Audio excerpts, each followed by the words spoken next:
Oke, terima kasih. Halo semuanya. Assalamualaikum warahmatullahi wabarakatuh. Selamat pagi.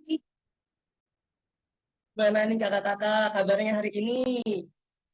Semoga kakak-kakak semuanya senantiasa dalam keadaan sehat, semangat, dan penuh dengan energi baik ya. Selama 2 jam ke depan, kita bakal dengar cerita, pengalaman, dan inspirasi dari para praktisi yang sudah bekerja di bidang green jobs. Kerjaan yang bukan cuma tentang karir, tapi juga tentang kontribusinya untuk masa depan bumi kita. Saya panggilkan Kak Andi Saputra untuk mengenalkan tentang Akademi Sadaya. Beri emoji tepuk tangan. Silakan Kak Andi. Oke, terima kasih Kak Ikram untuk kesempatannya. Selamat pagi, sadaya semua. Salam kenal ya, aku Andi Rahmana Saputra, biasa dipanggil Andi sebagai Project Manager dari Akademi Sadaya. Nah, sebelum aku cerita tentang Akademi Sadaya nih ya, mau kenalin sedikit tentang Dikdaya Selaras, perusahaan yang menghadirkan Akademi Sadaya. Nah, di sini Dikdaya Selaras adalah sebuah perusahaan konsultan nasional di Indonesia yang fokus pada pengembangan kapasitas kepemimpinan dan juga organisasi khusus untuk para penggerak di sektor lingkungan dan juga kesejahteraan sosial. Nah, eh, untuk itu masuk ke tentang Akademi Sadayanya nih. Nah, dalam perjalanannya Dikdaya Selaras berkiprah sebagai perusahaan konsultan, ternyata bertemu dengan banyak para penggerak di sektor pembangunan berkelanjutan yang sebenarnya terlihat sekali mereka tuh punya pemahaman, punya pengetahuan, dan juga punya punya keterampilan yang sebenarnya menarik dan aplikatif yang bisa banget nih buat dibagikan ke teman-teman yang juga sama-sama bergerak di sektor ini. Tapi sayangnya ternyata mereka ini belum banyak yang tahu, belum banyak yang mengenal dan mungkin juga belum ada wadah untuk berbagi gitu ya. Nah, untuk itu makanya Dikdaya kemudian bercita-cita ingin punya atau ingin menghadirkan sebuah ekosistem pembelajaran yang memungkinkan untuk para penggerak di sektor pembangunan berkelanjutan untuk bisa saling berbagi, saling menginspirasi satu sama lain, baik lintas generasi, lintas regional maupun lintas sektoral gitu. Nah, makanya kemudian di tahun 2025 ini Dikdaya Selaras meluncurkan yang namanya Akademi Sadaya, sebuah ekosistem pembelajaran yang memadukan dua komponen yang tidak terpisahkan nih, Sadaya. Yang pertama itu ada platform digital akademisadaya.dikdayaselaras.id. Nah, nanti kita sama-sama lihat ya platformnya kayak gimana. Lalu kemudian juga ada komponen lain pembelajaran secara langsung yang dinamakan dengan ruang interaksi Akademi Sadaya. Nah, ini kegiatan kita hari ini salah satu dari aktivitas ruang interaksi Akademi Sadaya. Ya, terima kasih Kak Pules di-share ya linknya di kolom chat akademisadaya.dikdayaselaras.id. Nah, Akademi Sadaya ini dirancang khusus untuk para penggerak perubahan yang bergerak di sektor pembangunan berkelanjutan, membekali teman-teman yang ingin bergerak di sektor ini atau yang bahkan yang sudah menjadi profesional di bidang ini dengan berbagai keterampilan yang aplikatif, praktis dan memang khusus dirancang untuk para penggerak di sektor pembangunan berkelanjutan. Di Akademi Sadaya kita punya ada beberapa komponen nih. Ada kelas, boleh di scroll ke bawah Kak Ica. Ada kelas, Dikdaya punya 6 kelas saat ini di Akademi Sadaya. Ya harapannya ke depannya akan terus bertambah lagi kelas-kelasnya. Nanti boleh kita explore ya gitu. Lalu ada juga di bawah Kak Ica, di bawah sekali juga ada ruang sadaya. Nah, mungkin aku mau coba cerita tentang ruang sadayanya nih ya. Jadi ruang sadaya ini ruang sahabat Dikdaya gitu. Nah, sebagai sebuah ekosistem pembelajaran, eh, kami ingin ruang kami ingin Akademi Sadaya ini bukan cuma miliknya Dikdaya gitu, tapi juga miliknya teman-teman yang ikut bergerak di sektor yang sama gitu. Nah, kami mencoba menghadirkan ruang ini sebagai mungkin sebagai wadah, sebagai tempat baik bagi teman-teman yang sama-sama ingin berbagi, ingin berkontribusi untuk menyebarkan pengetahuan yang dimiliki, pengalaman-pengalaman yang dimiliki, keterampilan aplikatif yang dimiliki dalam video-video singkat berdurasi 1 sampai 3 menit ya. isunya tentang apa, topiknya tentang apa. Nggak selalu harus tentang lingkungan secara spesifik. Bisa keterampilan apapun yang menurut kita, menurut Sadaya semua nih, ini kayaknya penting nih untuk diketahui sama teman-teman yang gerak di sektor ini. Contohnya nih ada video dari Kak Putu Ayu Eka Arseni tentang belajar mengenal emosi. Ada juga video dari Kak Aga, Kak Anarga tentang tips menjelajah sejarah biologi dan keanekaragaman hayati. Kalau mau nyari informasi tentang sejarah biologi itu di mana sih? Ada juga tentang tips membuat presentasi yang menarik dan engage dengan audiens dari Kak Rahayu Oktaviani. Nah, mungkin teman-teman di sini Sadaya sudah pernah dengar atau bahkan tahu tentang Kak Rahayu ini ya, karena sempat hits banget nih beberapa waktu terakhir ini gitu. Nah, itu sih ruang Sadaya ya kami hadirkan khusus untuk memberikan ruang bagi bagi Sadaya, bagi sahabat-sahabat Dikdaya untuk bisa berbagi juga di platform digitalnya Akademi Sadaya gitu.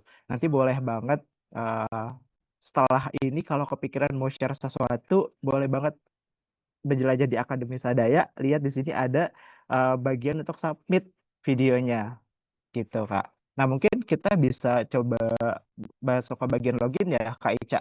Aku mau ngajak juga nih Sadaya untuk login ke Akademi Sadaya. Di bagian masuk, nanti akan diarahkan login page. Di sini bagi Sadaya yang belum punya akun, boleh masuk ke daftar sekarang.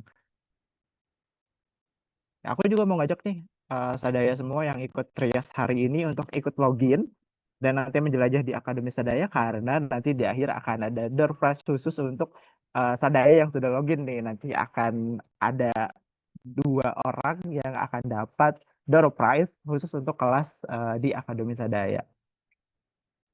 Nanti boleh ya diisi informasi akunnya, lalu kemudian buat akun dan nanti boleh boleh mulai menjelajah. Lanjut Kak Ica tentang Rias ya.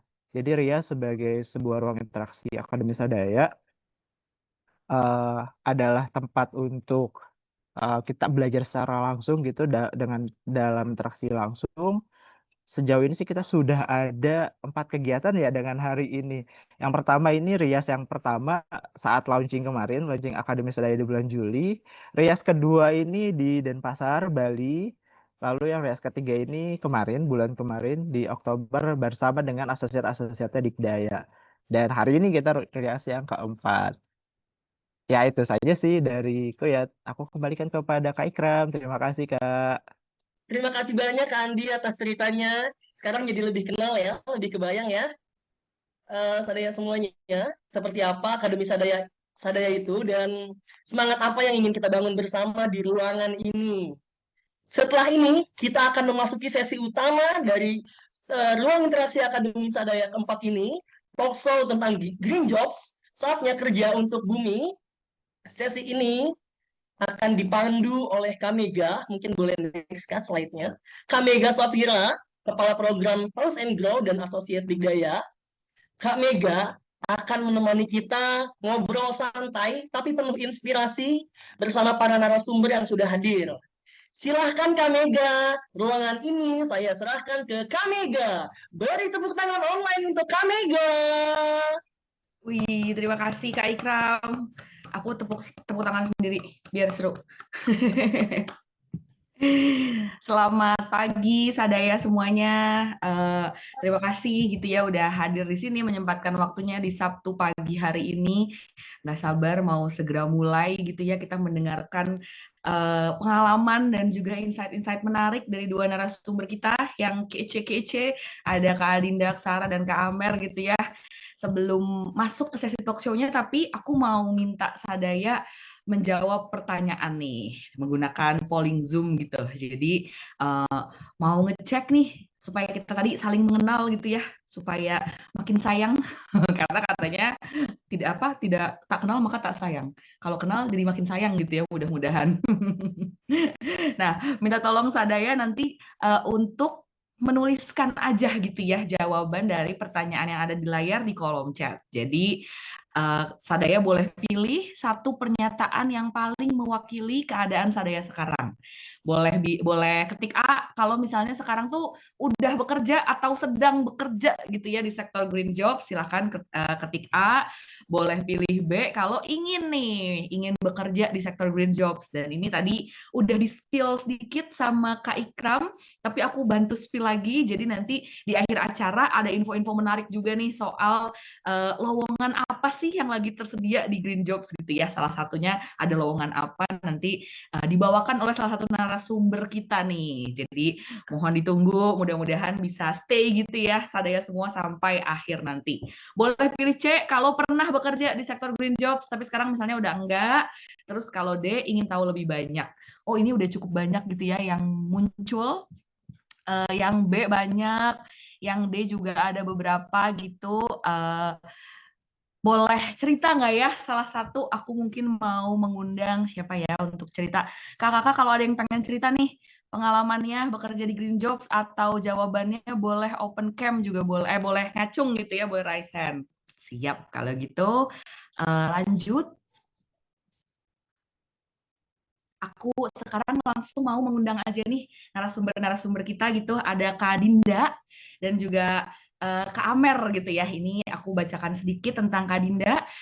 Salah satu narasumber kita. Kak Dinda adalah profesional dengan lebih dari 12 tahun pengalaman membangun sistem dan kelembagaan berkelanjutan. Nama lengkapnya Adinda Aksari, sekarang menjabat sebagai Deputy Head of Institutional Building di Lingkar Temu Kabupaten Lestari. Teman-teman ada yang udah pernah dengar belum tentang Lingkar Temu Kabupaten Lestari?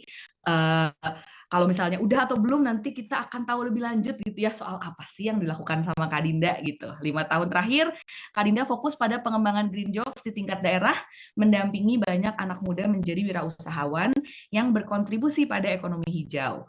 Melalui pengembangan kapasitas kepemimpinan, Kak Dinda mendorong lahirnya institusi dan talenta yang mampu menciptakan perubahan sistem.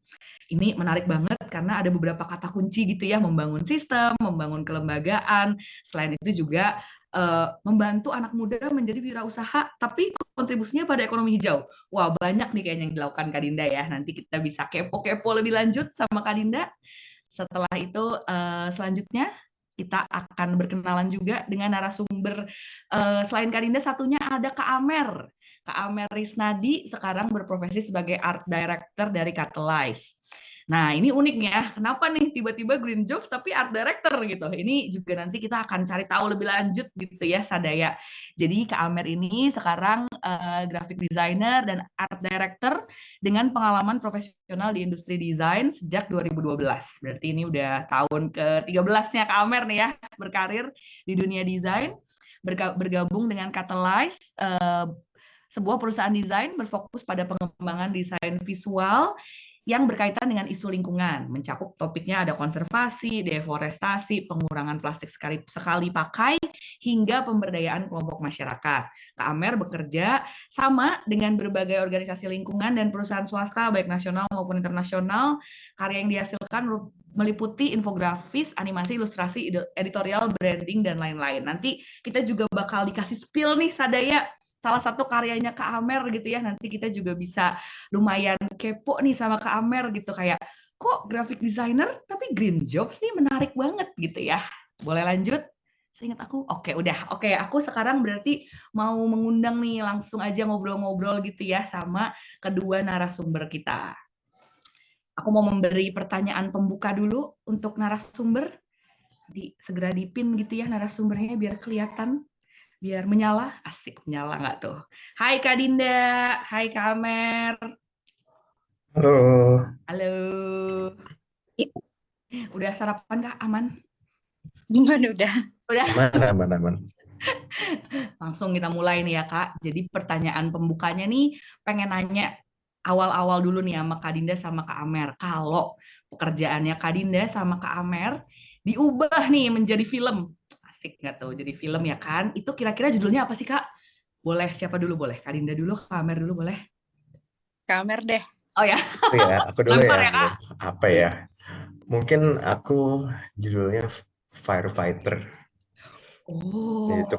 tukang madepin kebakaran karena di pekerjaanku kalau misalnya ada masalah terkait desain, pasti aku yang tukang nyapu-nyapuin gitu, tukang bener-benerin gitu. Adam ya Iya, Kak. iya, tukang tukang ini ya, tukang nyiram-nyiramin masalah lah saya mah. Oh, jadi nanti kalau kita punya masalah boleh datang juga ke Amer. Oh, enggak gitu ya? Ya boleh aja, tapi Oh, saya boleh. nggak janji bakal padam ya. Oh, iya, iya, iya. Bisa jadi makin membara. Oh, enggak ya Kak ya? Iya. Tadi kalau ke Amer firefighter nih, kita mau colek Kak Dinda. Kalau Kak Dinda film apa Kak? Aku tuh suka film Interstellar. Hmm. Interstellar itu. Terus kayaknya kalau digambarin lumayan mirip-mirip karena kalau mereka kan cari jalan keluar angkasa untuk selamatin orang-orang yang ada di bumi karena di bumi itu udah kayak makanan aja nggak ada gitu kondisi aman. Tapi alih-alih kabur, kayaknya kondisi aku di sini adalah orang yang harus nenangin orang-orang yang ada di bumi sambil juga mikirin gimana ya coba kita tanam lagi yang ada aja dulu di sini. Karena sehari-hari juga mungkin kalau Kak Amer memadamkan di sini kayak meredakan keriuhan dari hasil dari kebakaran. Oh, jadi kebakarannya udah sama-sama terjadi, tapi keriuhannya coba dipadamkan gitu ya kalau di bagiannya Kak Dinda. Heeh. Bagus kita bisa kerja sama Kak Amer. Bisa Betul, betul, sip-sipan betul, ya Kak. betul. Estafet ya Kak. Iya. Kalau Kak Amer di depan madamin api, Kak Dinda orang-orang ribut nih ditenangkan ya. Bagus, bagus, bagus. Ini namanya teamwork gitu ya untuk bumi. Mantap. Nah, ini langsung nih ke pertanyaan kedua gitu ya untuk Kak Dinda dan Kak Amer. Tadi film nih, kalau misalnya pekerjaannya jadi film. Nah, sekarang jadi pengen tahu lebih lanjut gitu. Kalau misalnya sehari-hari yang tadi memadamkan api maupun menenangkan keriuhan, dalam keseharian itu seperti apa sih Kak? Kalau misalnya Kak Dinda sama Kak Amer bikin video gitu ya untuk TikTok atau untuk Reels, a day in my life. Kira-kira isinya apa sih Kak? Tadi udah Kak Amer duluan, sekarang Kak Dinda Mungkin duluan tidak nih. sekarang. Aku bantu lempar Kak ya. Gantian. Iya ya. Belum lagi. Oke. Aku keriuhanku tuh terjadi dari pagi hari. Kayaknya kalau ada live tuh karena sekarang aku bukan cuman berprofesi sebagai Deputy Office Institutional Building di LTKL, tapi aku juga ibu, jadi aku menganggap itu profesional, professional work juga karena membutuhkan kesabaran terhadap klienku. Jadi kerjaanku dari pagi hari jam 6 tuh sudah bekerja, memastikan klienku itu ke sekolah meskipun dia tidak mau. Terus aku juga mempersiapkan diriku untuk ke kantor meskipun kadang-kadang aku juga pengennya di rumah. Sampai di kantor, biasa aja sih. Aku kebanyakan tuh kerja di kantor sebenarnya. Kantorku juga ada banyak kesempatan untuk work from home. Jadi minggu tuh aku paling 2 kali ke kantor, sisanya aku kerja di rumah. Di sana akan ketemu sama teman-teman dan rekan-rekan tim. Sekali-sekali aku akan ke lapangan. Jadi mungkin a day in my life-nya akan lebih menarik ketika aku pergi ke kabupaten ketemu sama orang-orang muda yang lagi bikin usaha. Tapi setelah selebihnya daily duties-nya dimulai dari jam 6, selesainya jam 6 lagi untuk punya waktu untuk ngopi-ngopi sebentar rehat dari dua pekerjaan. Itu sih gambarannya. Lumayan seru dan riuh makanya. Jadi bangun tidur langsung udah ada kliennya ya Kak ya. Klien yang mungkin kecil tapi paling berharga ya Kak. Iya. Itu banyak komplainnya itu saya kurang perform kayaknya kalau di situ. Oh, itu kliennya juga seumur hidup ya Kak ya. Nggak bisa selesai-selesai. Iya. Ini thank you Kak Dinda ceritanya, selain tadi Day in My Life sebagai seorang yang bekerja di Green Jobs, juga seorang ibu bekerja. Ini dari Kak Ade juga salut buat teman-teman perempuan yang juga seorang ibu. Iya bener sih. Jadi thank you Kak Dinda udah sharing ceritanya gitu. Sekarang berpindah nih ke Kak Amer. Kalau Kak Amer Day in My Life-nya kayak apa Kak kelihatannya? Saya kayak kalah seru ya sama punyanya Kak Dinda. Saya jadi malu nih nyeritain. Kalau saya biasanya bangun kurang lebih jam setengah 5, jam 5 gitu. Saya nyempetin diri buat main game dulu gitu. Karena saya sama punya anak kecil baru 2 tahun gitu. Jadinya waktu main game saya berkurang. Jadi pagi-pagi saya nyempetin main sejam. Habis itu nyiapin sarapan buat anak saya sama istri saya. Habis itu karena istri saya udah nemenin anak saya tidur semalaman, kayak kasihan kalau harus nyiapin sarapan.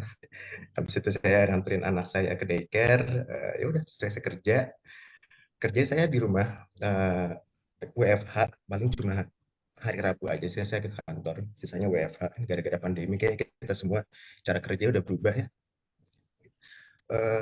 Ya udah habis itu kita kerja di rumah, paling siang lunch, jemput anak lagi.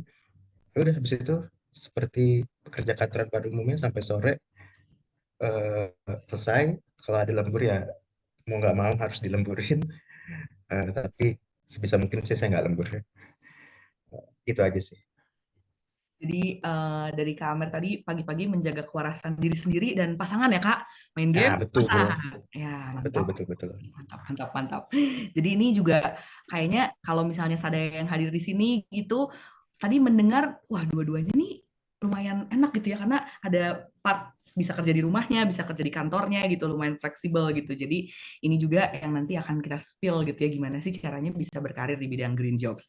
Tapi pertama kali dulu, apa sih yang bikin Kak Dinda atau Kak Amer tuh tertarik gitu untuk kayak, oh oke deh mau nyemplung deh ngurusin lingkungan gitu, ngurusin bumi, nyemplung deh ke bidang ini gitu, ke isu apa sustainability. Boleh diceritain nggak Kak motivasinya gitu kali ya? Siapa dulu nih? Tadi siapa dulu ya Kak? Tadi Kak Dinda dulu, sekarang berarti Kak Amer dulu. Aku. Kalau aku sih ini nggak sengaja banget sih terjun di dunia ini green jobs ini. Bahkan sebenarnya aku tahu istilah green jobs itu baru 3 tahun yang lalu kayaknya deh.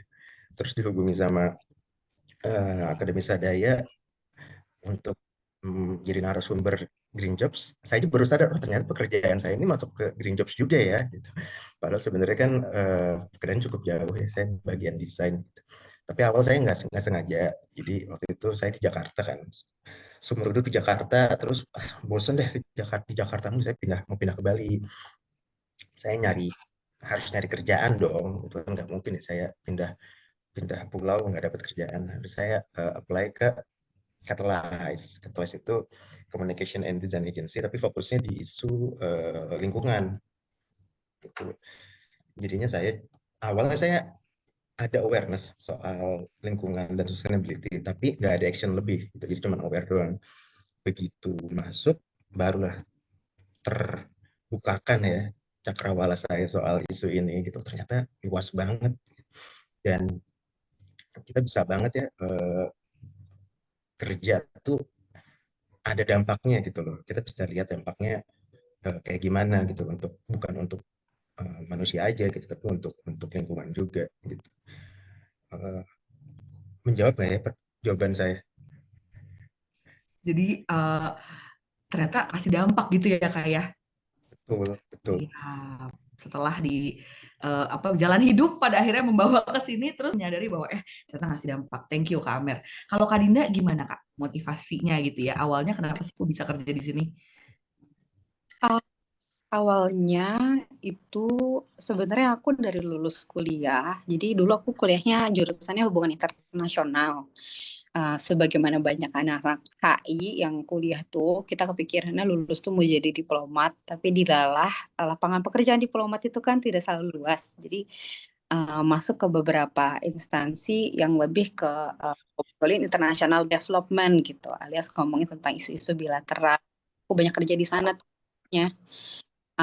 Terus lama-lama di sana, aku terakhir tuh kerja juga di kedutaan Australia, ngurusin bilateral agreement antara kedutaan Australia, antara Kementerian Pertanian Australia yang pengen bikin kerjasama sama Kementerian Internasional, sama Kementerian Pertanian di Indonesia.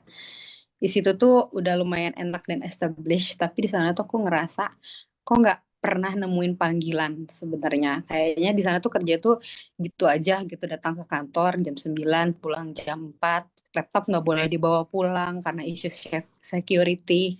Terus kok jadinya kayaknya ya enak sih, hidup nyaman, cuman aku selalu ngerasa ada sesuatu yang kosong aja. Jadi tiba suatu hari ada temanku menawarkan ada opportunity di Lingkar Tamu Kabupaten Lestari, karena dia tahu di bekerja profesional tuh aku ikutan beberapa volunteer activities. Kenapa ya HP ini kalau saya pakai? Terus ketika itu saya langsung kepikiran saya coba aja deh kerja di suatu asosiasi kabupaten yang meskipun kelihatannya ini masih baru, tapi dia punya misi yang selaras sama ketertarikan saya tentang lingkungan. Jadi memang dari awal tuh sudah punya intuisi untuk pengen bekerjanya di lingkungan, tapi belum pernah kepikiran akan jadi profesional begitu. Udah ditawarin, dicobain, akhirnya aku nyemplung di sana. Kurang lebih cerita awalnya sih yang kayak gitu. Jadi agak lumayan, aku izin follow up ya Kak. Berarti agak lumayan lompat gitu ya Kak, dari yang tadinya kerja sama kedutaan, laptop aja nggak boleh dibawa pulang gitu. Sekarang tadi Kak Dinda cerita day in my life sekarang justru lebih berbeda gitu ya. Jadi kerja di ngurusin kabupaten, lebih ngurusin institusi lokal gitu. Apa Kak yang bikin mau terus nih kerja di sini gitu, berpindah gitu dari sektor yang sebelumnya, dari yang kayak beneran hubungan internasional banget sampai kayak sekarang lingkungan banget nih gitu. Aku sebenarnya tuh kayaknya aku nyiapin PPT, aku boleh izin Kak, buat ngebantu nyeritain. Silahkan Kak. Ya teman-teman juga yang Green Jobs versi aku tuh kayak apa gitu. Boleh coba dibantu, tapi langsung ke slide yang selanjutnya. Jadi kalau yang ini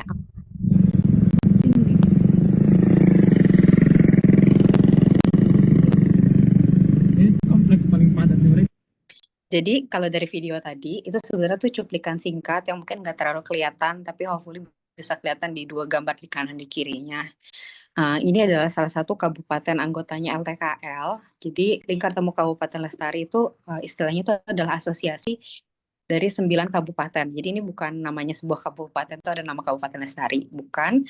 Tapi ini adalah istilahnya tuh kayak kabupaten bikin geng, dan gengnya itu namanya Kabupaten geng ini isinya adalah 9 kabupaten, salah satunya kabupaten ini karena dan kebanyakan isi kabupaten ini ada di Kalimantan, Sumatera, sama Sulawesi. Di foto ini adalah gambaran dari Kabupaten Sigi. Kabupaten Sigi itu adalah kabupaten yang luasan wilayahnya itu sekitar 70% wilayah hutan produktif sama hutan konservasi. Jadi mereka tuh sangat kaya, tapi mereka ngerasa bahwa lingkungan ini masyarakatnya itu secara sadar penuh tahu bahwa turun-temurun ilmunya dari leluhurnya adalah lingkungan itu harus dijaga. Kenapa? Karena begitu terjadi sesuatu yang kerasa tuh di mereka. Terbukti di tahun 2018-an, atau di 2000 berapa ya, aku mungkin salah di tahunnya. Tapi mereka kena bencana likuifaksi, alias kayak kalau gempa bumi itu kan biasanya cuma tanah goyang. Tapi kalau di Sigi itu karena di bawah permukaan tanahnya itu ada air, maka airnya itu naik, tanahnya turun. Kalau dilihat di gambar kanan, itu adalah gambar masjid, sebenarnya itu tinggi banget dan itu tinggal atapnya. Jadi aku bisa jalan, berdiri langsung di sebelah atapnya. Terus di kiri adalah gambar ibu-ibu yang dulu tuh tinggal di daerah sana, tapi rumahnya sekarang udah tertutup. Mereka sekarang dikasih bantuan sama pemerintah buat punya rumah baru, sama juga punya penghidupan baru. Dan ini ibu-ibunya lagi mencoba untuk mulai pulih dari traumanya kehilangan keluarga, kehilangan tempat tinggal, terus juga untuk mulai hidupnya lagi dengan bertani di depan rumahnya barengan sama komunitas. Di satu kampung yang biasanya tinggalnya sekitar 30 kakak, sekarang hanya tinggal 5, dan mereka berkomunal gitu hidupnya untuk di sini. Terus kalau boleh di next-nya lagi, ada satu lagi nih ceritanya. Ini masih dari Sigi. Ada juga orang-orang yang tinggal di area desa adat sebenarnya. Yang sebenarnya tuh desa adat ini yang tahu tentang hidup, tentang lestari dan sisi tentang alam, tapi masih orang-orang tuanya tuh terus berjuang untuk mewariskan knowledge tersebut terhadap anak mudanya. Bapak yang ada di tengah yang lagi gambarnya cerita itu, dia adalah seorang disebutnya tuh ranger hutan, tapi dia tuh bikin sekolah pakai uangnya sendiri biar setiap hari Minggu anak-anaknya tuh datang ke sana buat belajar tentang gimana sih tahu pohon mana yang cocok buat jadi obat, pohon mana yang bagus buat juga kalau untuk segala macam gitu. Jadi tahu tentang tanaman sama pohon mana yang nggak boleh dipotong.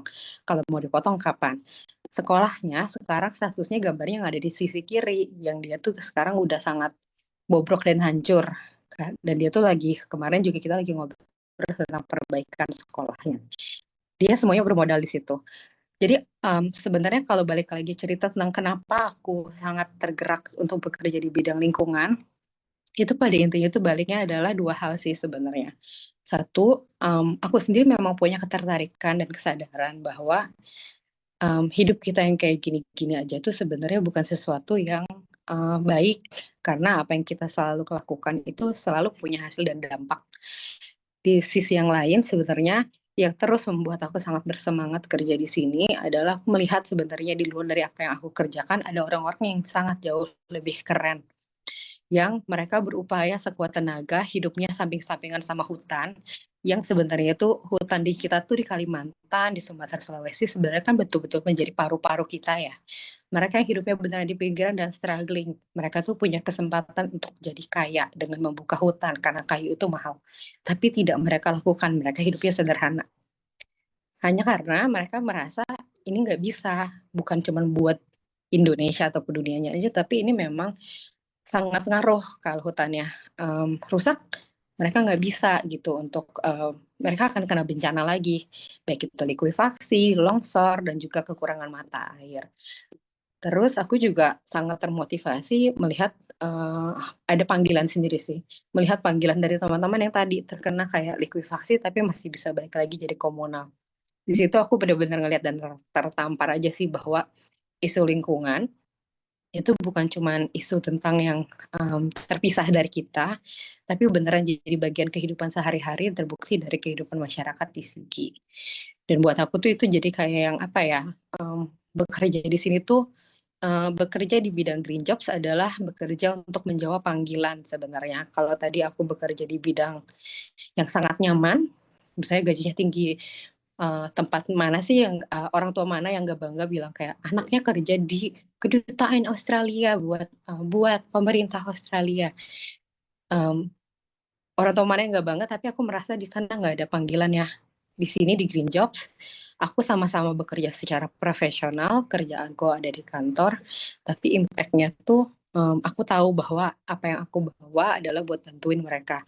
Jadi rasanya tuh lebih puas aja sih di situ. Keringatku ternyata nggak cuma masuk ke kantongku, tapi juga ngebantuin orang-orang lain. Kurang lebih gitu sih motivasi aku dan teman-teman aku di LTKL. Jadi ini mewakili gambaran besar semua teman-teman juga di sana sih.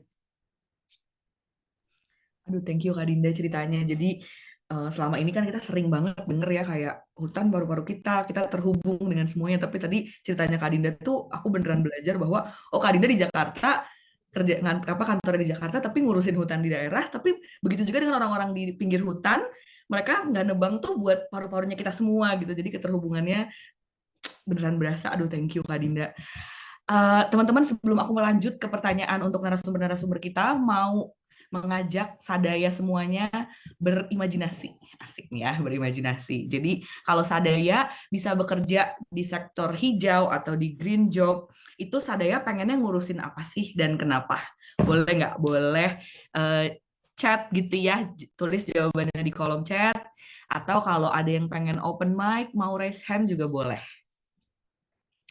Jadi tapi kalau yang sekarang udah bekerja di sektor green jobs juga boleh share sekarang kerjanya ngurusin apa gitu biar teman-teman yang lain bisa saling baca. Tapi kalau misalnya yang belum, yang pengen tahu atau tadi mendengar ceritanya Kak Amer sama Kak Dinda, kalau Kak Amer tadi di bidang kreatif, Kak Dinda tadi di ngurusin stakeholders gitu ya, ngurusin pemerintah, memadamkan keriuhan. Kalau teman-teman bekerja di sektor hijau atau green jobs, pengennya tuh ngurusin apa sih dan kenapa? Boleh aku kasih waktu berpikir 1 menit. Wow, cepet banget.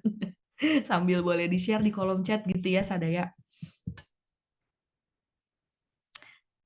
Menunggu teman-teman menjawab di kolom chat juga tadi Kak Pules bantu nyatet gitu ya, bantu mencatat juga insight-insight dari narasumber kita. Jadi boleh di-scroll juga kalau nanti pengen lihat-lihat. Ada Kak Ade juga nih, love banget Kak Dinda, merinding dengernya, nyes sampai ke hati. Aduh, iya nih energinya pagi-pagi nih kita saling bertukar gitu ya. Mudah-mudahan sampai ke hatinya semua Sadaya yang hadir. Dari Kak Ikram mau ngurusin Owa Jawa. Wah, jadi ngurusin lingkungan, mau ngurusin Owa Jawa. Ada Kak Arima dari Bogor yang berkaitan dengan masyarakat adat. Ih, seru. Ada Kak Elena juga pengen punya kesempatan lagi pemberdayaan masyarakat adat yang wilayahnya terancam dan banyak tradisi serta kebiasaan-kebiasaan yang mulai tergerus. Ih, seru banget. Jadi masyarakat adat dengan kebiasaannya yang ternyata tuh berpengaruhnya nggak cuma buat mereka, tapi buat kita juga gitu ya, karena paru-parunya tuh ternyata terhubung kayak ceritanya Kak Dinda tadi. Oke, boleh Sadaya yang masih ngetik, boleh dilanjutin ngetiknya, nanti dikirim di kolom chat, nanti kita baca-baca. Kak Tiwi juga sama, pemberdayaan masyarakat, sambil jalan gitu ya. Mengingatkan juga kalau nanti ada pertanyaan, kepikiran pengen nanya, boleh boleh dimasukin aja dulu ke kolom chat maupun ke Slido. Aku sambil lanjut ya, Sadaya ya. Ini mau lanjut ke Kak Amer nih sekarang nih. Jadi tadi Kak Dinda udah sempat cerita gitu ya gimana Green Jobs versinya Kak Dinda.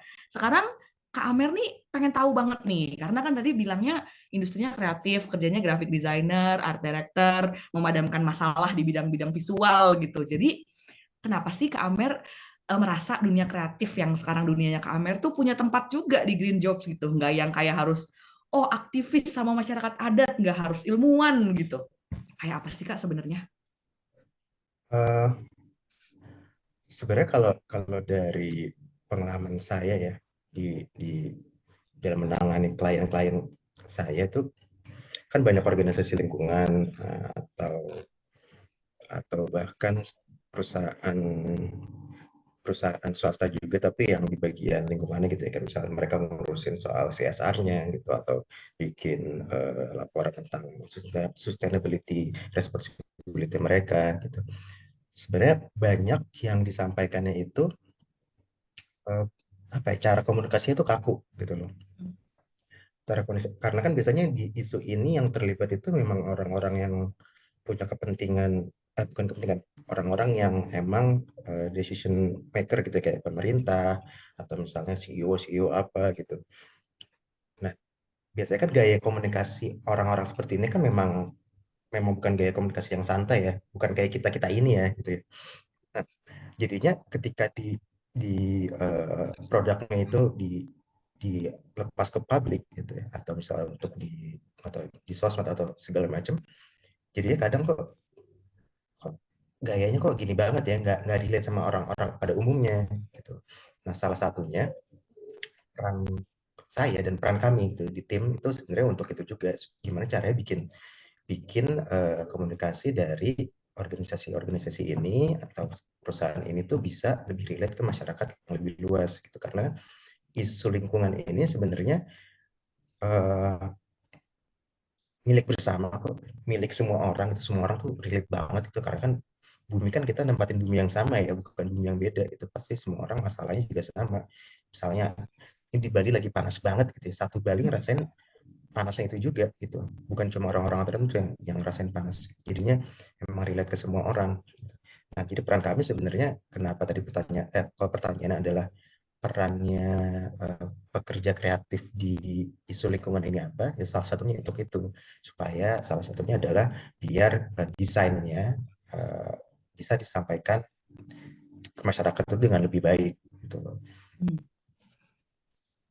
Kak Amer tadi juga bawa ini ya Kak, bawa contoh ya Kak ya ke sini.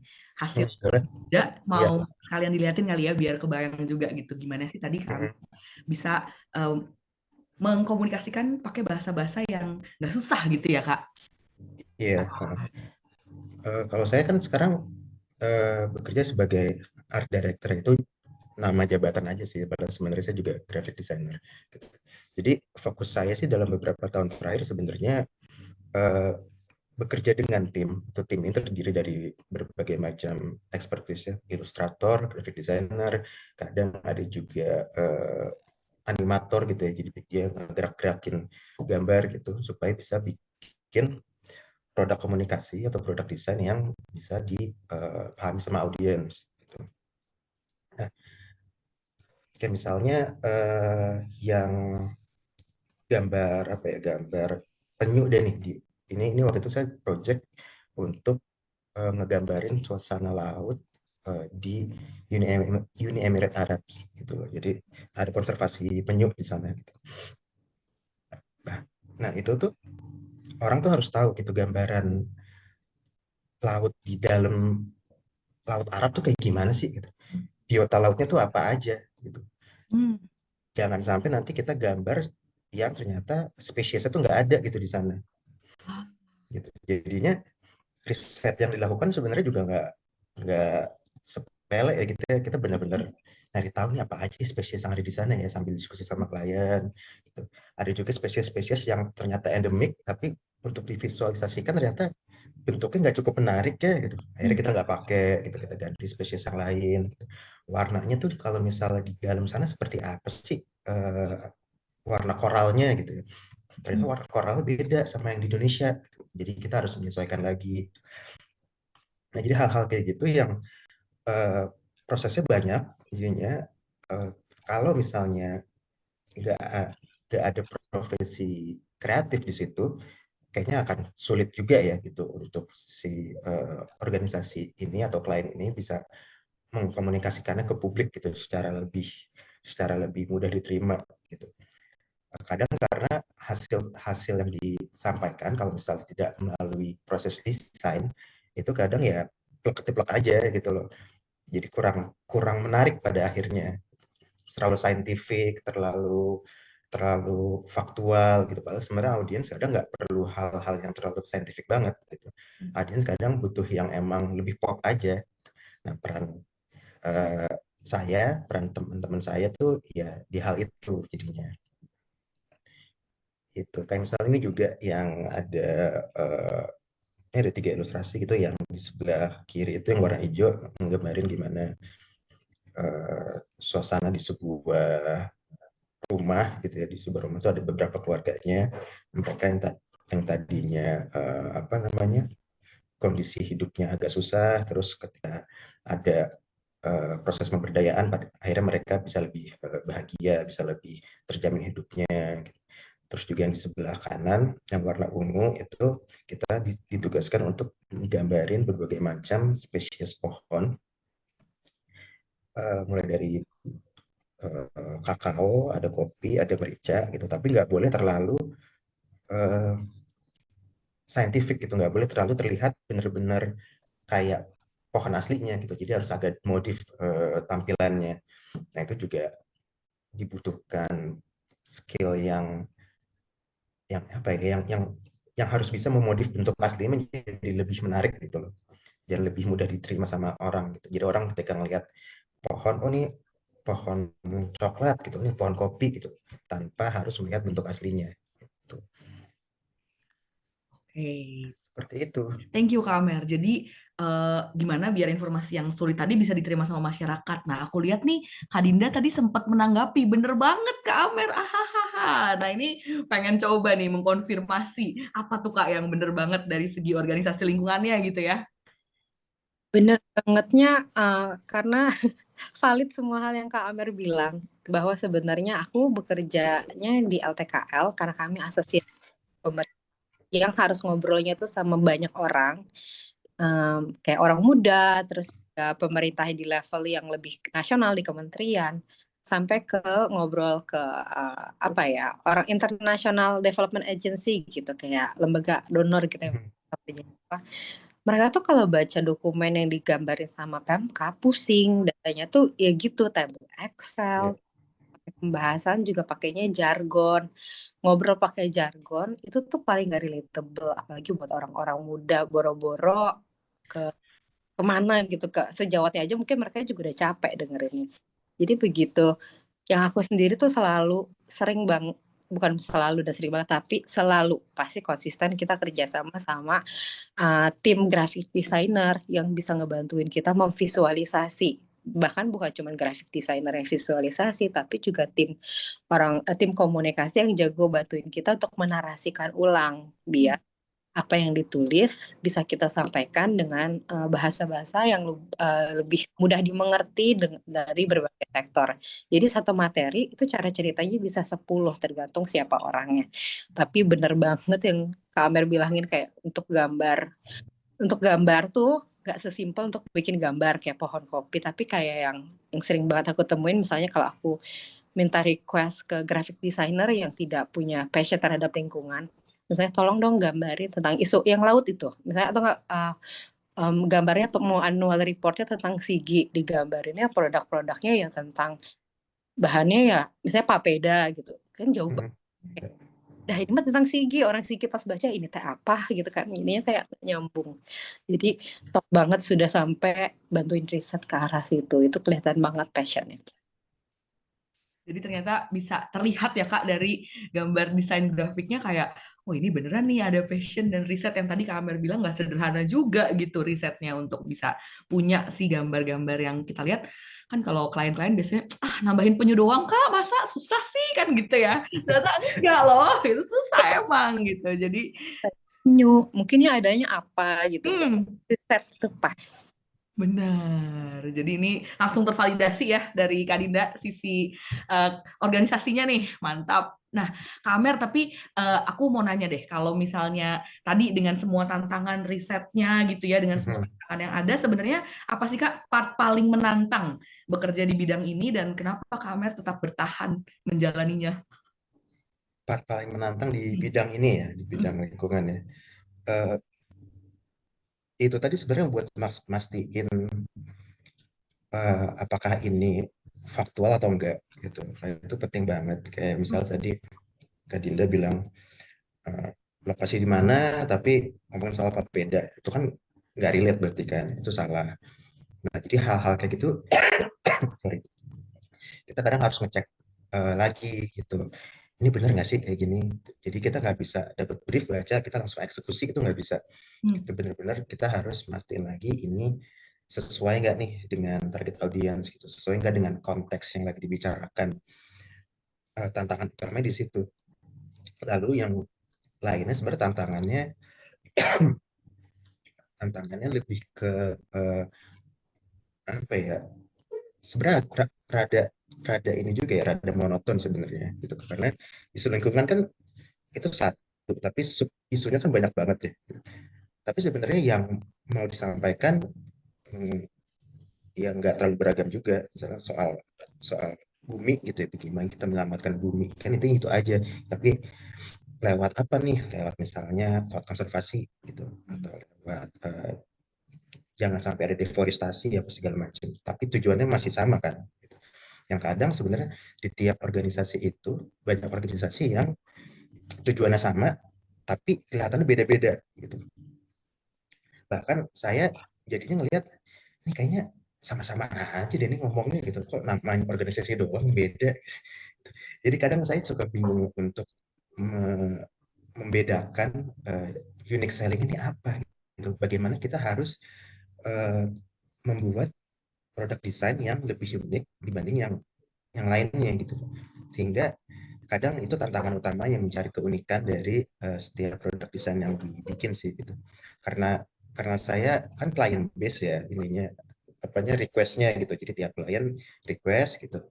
Kalau ngomong semua sama, kita harus membedainnya gimana ya gitu. Padahal ngomonginnya soal menyelamatkan bumi gitu. Tantangan utama sih itu sih, kedua hal itu ya menurut saya sih. Kalau yang lainnya sih banyak, tapi nanti bisa 3 jam lebih saya ngomongnya. Ngomongin tantangan hidup ya Kak, panjang ya Kak.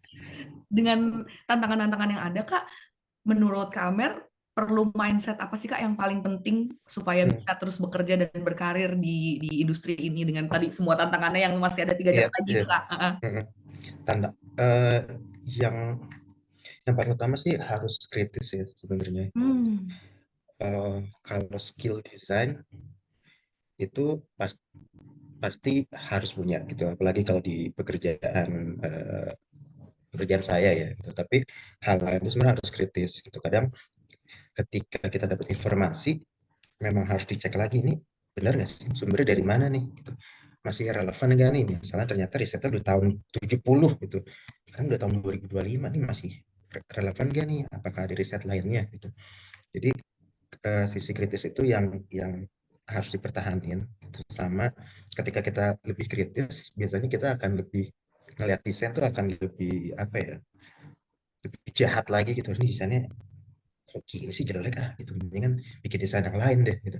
Di desainnya kayak udah sering deh misalnya ngomongin soal hutan gitu ya, kita pakai warna hijau terus, kayak udah sering banget deh. Kalau misalnya kita nggak kritis, kita bakal pakai warna hijau lagi, padahal sebenarnya ada banyak warna lain yang bisa dieksplor untuk ngomongin hal tersebut gitu. Kenapa kita nggak coba gitu sih. Jadi ini tadi yang kata Kak Dinda, wah kelihatan nih ini desainernya punya passion, ternyata passion tuh juga perlu berangkat dari critical thinking gitu ya Kak, kayak bener nggak nih? Iya, Ya, benar. caranya apa lagi? Benar. Heeh.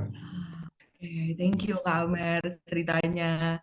Ini aku mau pindah juga nih ke Kak Dinda. Kalau tadi Kak Amer cerita, wah ternyata emang bener gitu ya dari cerita-ceritanya Kak Amer, perlu banget tim kreatif, dunia kreatif itu ada juga gitu di sektor green job. Tapi sebenarnya nih Kak Dinda, sebesar apa sih ruang lingkupnya sektor green job tuh? Ada kreatif, jangan-jangan ada apa lagi gitu. Jadi ruang lingkupnya tuh segimana besar Kak green job ini? Green jobs itu ruang lingkupnya, aduh ya, seluas samudra sih sebenarnya. Jadi sebenarnya aku mungkin mau sedikit ini selaras dengan apa yang diposting sama teman-teman Dikdaya di poster tentang green jobs ini. Jadi green jobs itu bukan tentang bekerja yang harus ada di hutan atau harus ada di laut, yang tentang dekat dengan apa itu yang disebutnya green gitu ya. Tapi sebenarnya green jobs itu adalah seluruh pekerjaan dan profesi pada umumnya. Mau graphic designer, mau wartawan, mau penulis, mau juga guru. Terus tadi aku juga lihat ada yang bekerja di bidang pendidikan karakter. Semuanya itu sangat 100% bisa berkontribusi di bidang green jobs ini. Jadi yang disebut green jobs itu sebenarnya yang sangat membedakan adalah intensi dan juga outputnya. Ini tuh untuk siapa? Jadi ketika kita bekerja, sebenarnya kalau intensinya dan juga kontribusi pekerjaan kita itu membantu pada hal-hal yang membantu pada hal-hal yang membuat lingkungan menjadi lebih baik, menjaga lingkungan, memperbaiki. Jadi di atasnya menjaga ya, memperbaiki lingkungan, terus juga membantu pemulihan wilayah dan juga masyarakat. Sebenarnya ini semua berkaitan tentang green jobs. Terus kalau sekarang kita bekerja pada perusahaan yang sektornya itu nggak green jobs, apakah kita tetap bisa berkontribusi sama green jobs? Sebenarnya seluruh pekerjaan itu pasti ada relevansinya sama lingkungan. Jadi profesi kita tuh eventually apapun yang kita kerjakan bisa berdampak sama lingkungan tergantung hatinya. Tapi yang sektornya itu sendiri yang 100% berkontribusi memang nanti visi misi si perusahaan ya. Jadi sebenarnya kalau mau bilang profesi, seluruh profesi 100% bisa bekerja di bidang lingkungan dan bentukannya itu bisa apa aja. Tapi kadang-kadang pertanyaannya adalah sektornya kontribusinya di bidang apa nih? Kadang ada perusahaan yang memang bekerja di bidang ekstraktif, tentu itu yang bukan disebut sebagai sektor green jobs. Ada juga perusahaan yang memang yang fokusnya di bidang komersil. Komersil yaitu berarti memang dia bukan bekerja di green jobs. Itu kali yang membedakan. Terus kalau mungkin aku bisa kasih contoh kali ya di kantorku sendiri, profesi orang-orang yang berkontribusi di bidang lingkungan itu variatif banget. Ada yang kerjanya di bidang komunikasi, di bidang yang kayak tadi Kak Amer kerjakan, graphic designer. Ada yang bekerja di bidang bisnis, jadi dia ngembangin bisnis UMKM, kerjanya sama orang-orang muda, sama ibu-ibu. Terus ada juga yang bekerja sama petani untuk bantu mereka punya pelatihan-pelatihan yang lebih baik. Ada juga bekerja di bidang finance. Orang-orang finance tim aku dari sektor accounting, auditor, sampai dia budgeting, dan juga penulisan report, dan juga knowledge management juga ada. Dan mereka semuanya adalah profesional yang berkontribusi pada green jobs, pada sektor green. Jadi kayak lumayan kebayang ya sekarang, jadi green jobs itu profesinya itu bisa apa aja. Sekarang tergantung intensi dan outputnya ditempatkan di mana. Kalau di tempat perlindungan lingkungan, itu yang bisa kita kategorikan sebagai green jobs. Dan green jobs ini nggak selalu tentang green, hijau hutan, tapi juga bisa blue sebenarnya. Ada yang bisa dikaitkan sama marine. Nah, itu juga sama tuh berkaitannya dengan upayanya perlindungan. Turunannya lagi sebenarnya di kedua sektor ini again adalah tentang masyarakatnya itu sendiri. Karena sebenarnya kalau kita balik bicara tentang perlindungan lingkungan itu buat apa sih? Ada banyak outputnya. Mau jagainnya memang wilayah kita biar tetap aman, biar besok bisa tetap makan, nggak harus keluar angkasa, atau bicaranya lagi tentang memang menjaga masyarakat-masyarakat adatnya, atau enggak orang-orang kayak di seluruh masyarakat di Kabupaten Sigi misalnya, yang pengen tetap sejahtera kayak kita yang tinggal di kota, tapi nggak harus buka hutan gitu. Kayak gitu sih gambaran cerita dan ituannya. Jadi semua yang kita kerjakan, keahlian kita 100% bisa berkontribusi di green jobs. Tergantung niatnya tadi ya Kak ya. Mm-mm.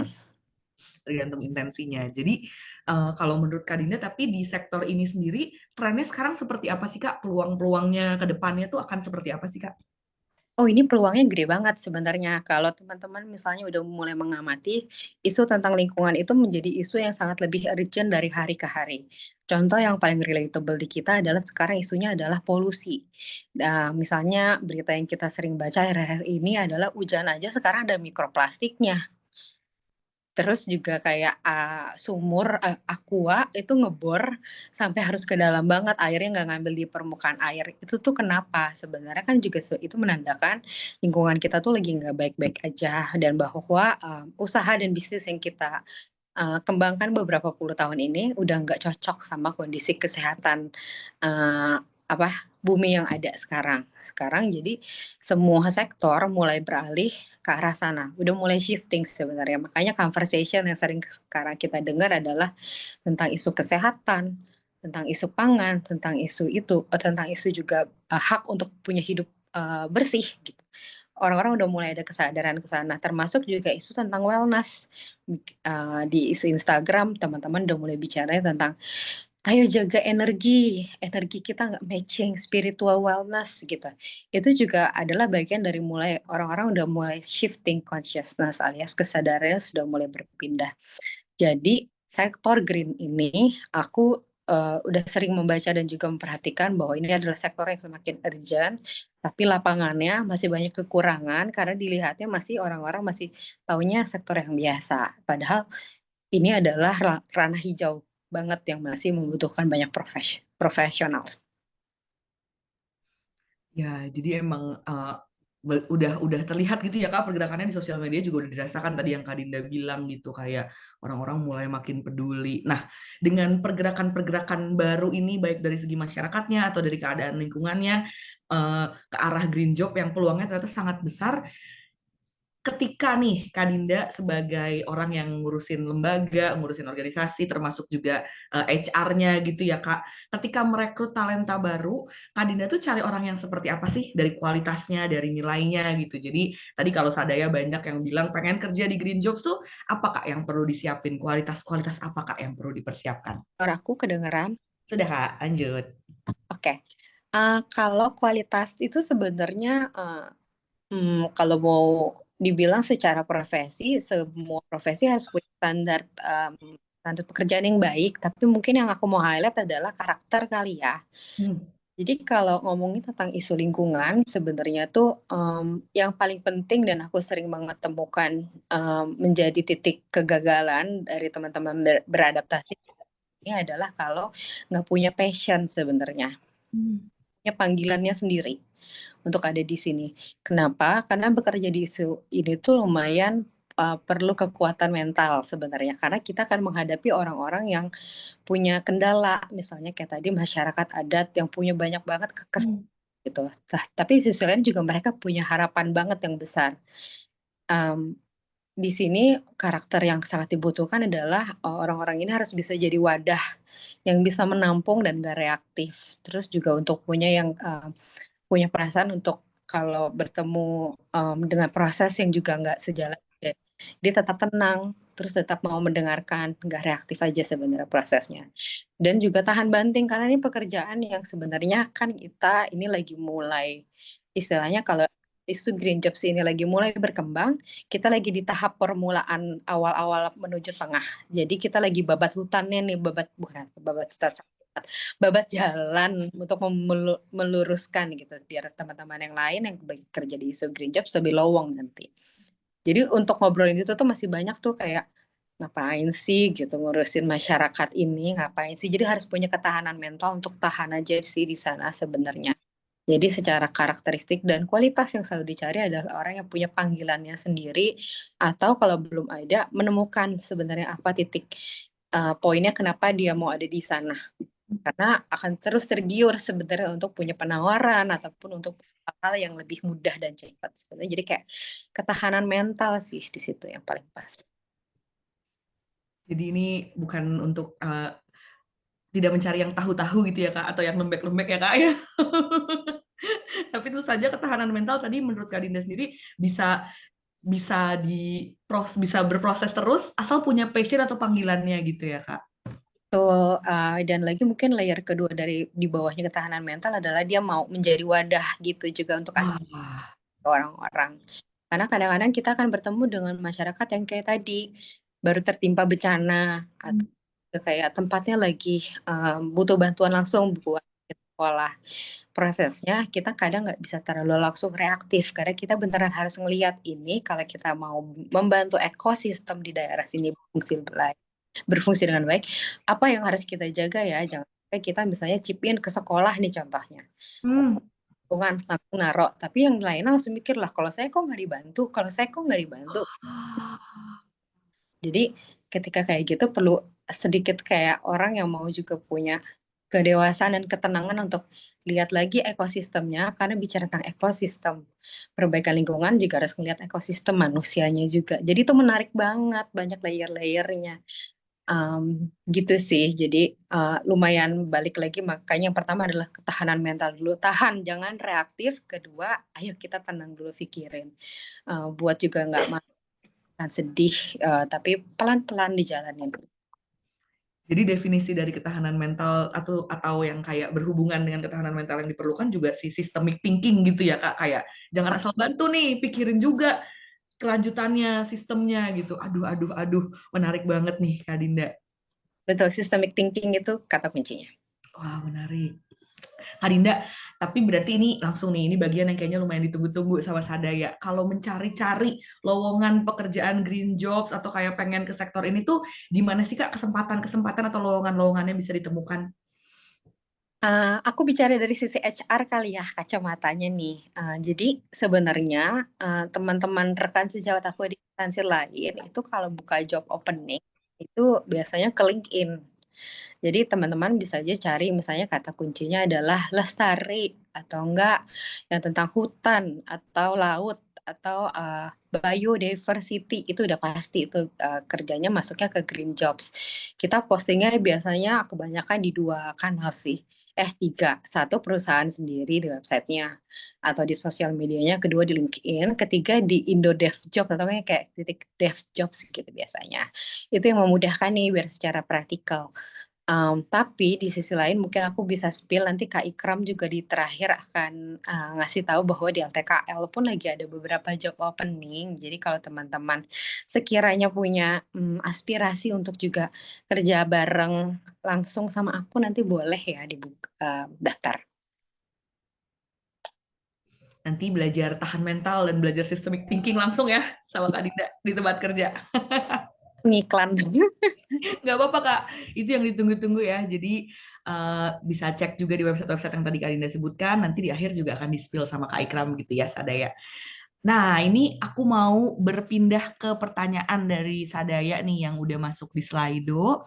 Tapi selain itu juga kembali mengingatkan gitu ya, pada Sadaya yang mau bertanya, boleh silahkan, inilah saatnya bertanya pada Kak Dinda dan Kak Amer. Boleh diketik di kolom chat, boleh raise hand, boleh juga tadi masukin ke Slido. Kak Elena mau nanya, Kak Elena apakah mau bertanya langsung? Silahkan, boleh open cam, boleh open mic.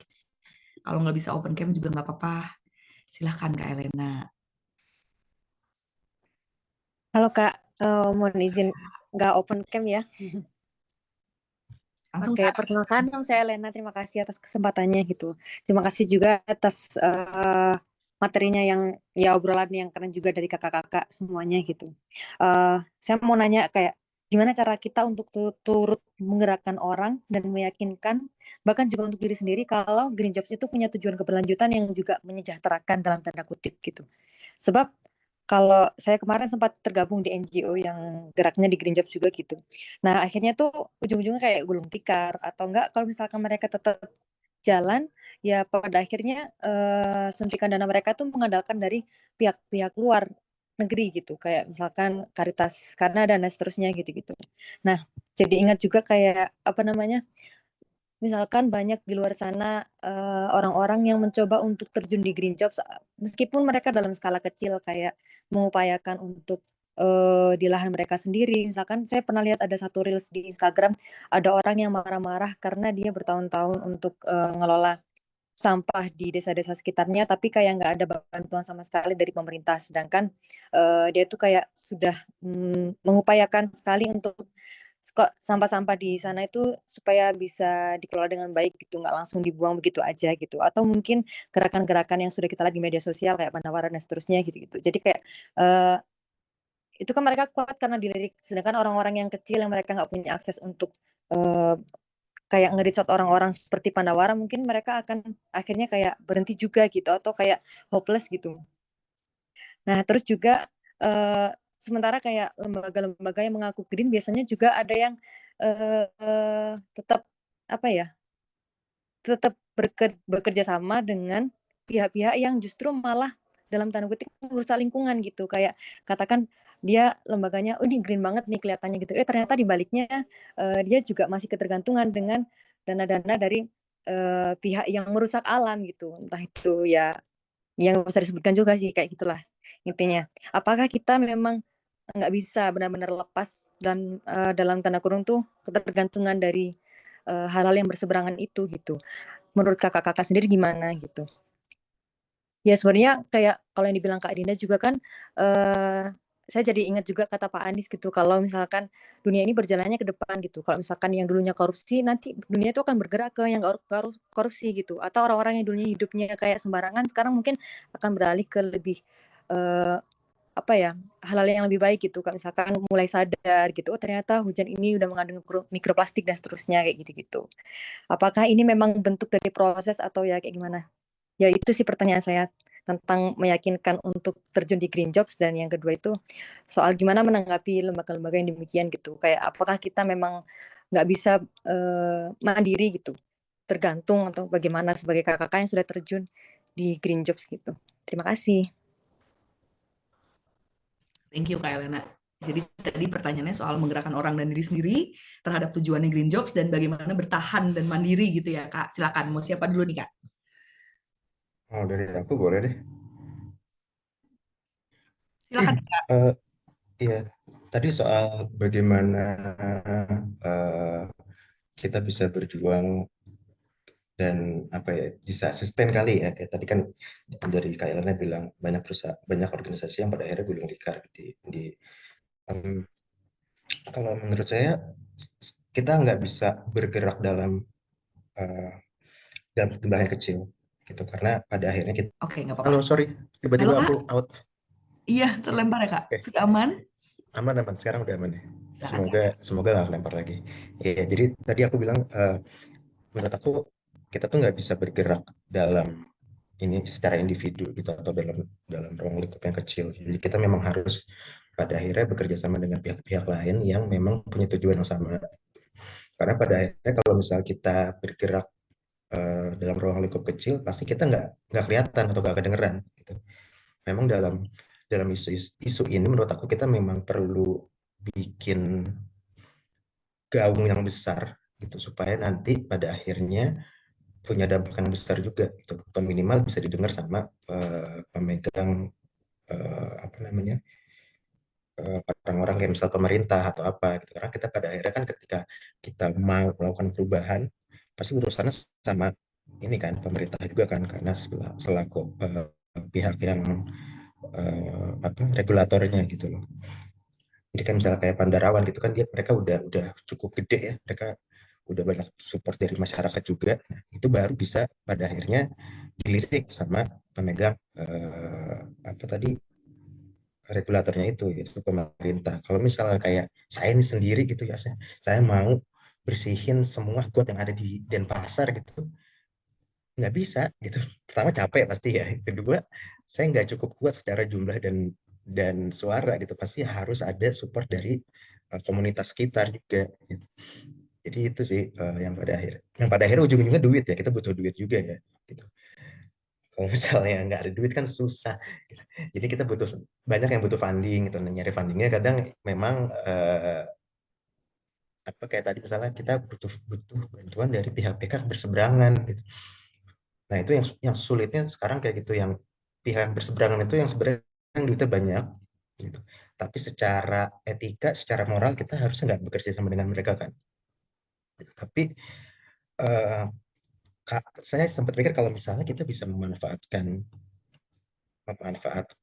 apa yang mereka kasih ke kita untuk sesuatu yang lebih baik gitu.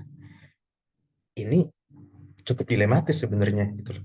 Apakah kita sebenarnya melakukan hal baik dari orang yang ngasih orang jahat atau gimana gitu. Nah, itu yang saya masih berpikir. Tapi ya intinya menurut saya nggak ada yang kita nggak bisa 100% menjadi orang yang sangat suci ya. Gitu. Menurut saya kita harus oportunis juga kadang-kadang gitu. Kalau misalnya memang ada hal-hal yang kita bisa lakukan untuk lebih baik gitu dalam ruang lingkup yang kecil dulu aja gitu, nggak usah yang skala besar ya, itu menurut saya udah luar biasa sih. Itu. Terima kasih. Thank you Kak Amer. Jadi kolaborasi gitu ya Kak, dan itu tadi gitu ya gimana secara sistem, karena kalau bersihin got sendiri, Kak Amer bersihin, ntar yang lain udah ngotorin lagi gitu ya, jadinya nggak bisa. Betul, ya benar. Kak Dinda, Benar. thank you Kak Amer. Kak Dinda mau nambahin? Aku mau nambahin dari pengalaman aku sendiri kali ya. Tapi terima kasih pertanyaannya yang cukup membuat aku juga berpikir banyak apa ya caranya. Itu pertanyaan yang sangat sulit sejujurnya. Tapi kalau aku menjawab tentang gimana sih untuk meyakinkan orang lain ataupun diri sendiri tentang green jobs itu beneran berkontribusi pada keberlanjutan. Sebenarnya kalau bicara tentang meyakinkan, refleksiku beberapa tahun terakhir ini adalah betapa kuatnya, betapa powerfulnya kekuatan dari narration building alias membangun narasi. Jadi misalnya kayak sebenarnya isu green jobs ataupun apa yang ATKL dan aku lakukan di kabupaten itu sebenarnya itu sangat nggak relatable sama banyak orang. Ya ngapain sih jagain hutan, ngapain sih ini itu. Orang tuh juga nggak mau terlalu banyak mendukung, nggak terlalu banyak peduli karena mereka akan fokus sama kehidupannya masing-masing dan itu adalah naluriahnya setiap manusia sebenarnya. Cuman cara yang kita pakai sebenarnya untuk memastikan bahwa setiap orang itu mau, setiap stakeholder yang kita deketin itu mau mendukung adalah kita selalu cari tahu bahasa apa sih yang mereka gunakan, apa sih yang mereka pedulikan dan apa relevansinya yang kita kerjakan dengan mereka. Misalnya adalah ketika bicara dengan kementerian, tentu kita akan dicari tahu kementerian yang kita ajak bicara itu lagi ngomongin apa. Jadi kita masuknya entry point-nya bicara tentang dari mereka dulu.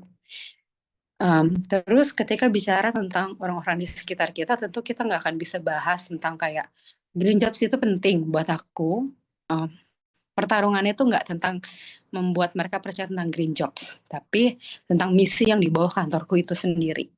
Kalau kantorku lagi bicara tentang pentingnya untuk jangan fokus deh untuk tebang hutan, kita cari deh cara penghasilan yang lain, maka yang akan aku bicarakan ke mereka nggak tentang kayak hutan itu penting, tapi aku lebih bicara kayak mau cuan, ada loh caranya, kayaknya kita kerja di bidang ini.